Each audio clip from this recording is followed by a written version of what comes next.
Welcome to McPlum, simple solutions served daily. You should begin by checking your school's acceptable use rules and IT policies. Do not try to bypass blocks. Once done, verify your Chromebook model and Chrome OS are up to date because compatibility matters.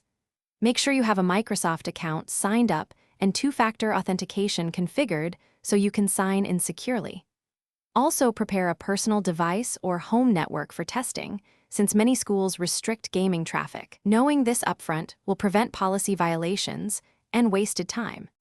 You should request access from your school IT or teacher, clearly explaining why you need cloud gaming, perhaps for class demo or testing, so they can grant an exception if appropriate.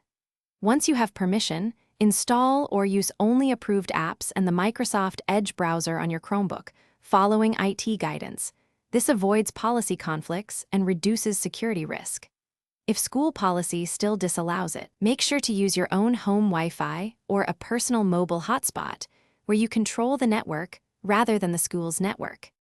Now finalize setup by testing connection and controller pairing on a permitted network.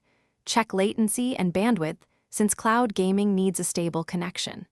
Make sure Chrome OS is fully updated and enable any hardware acceleration settings only if your school permits changes.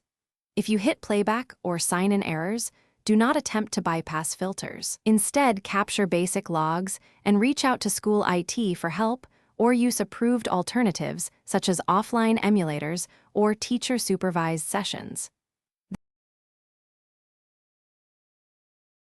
Thanks for watching. Stay juicy and subscribe.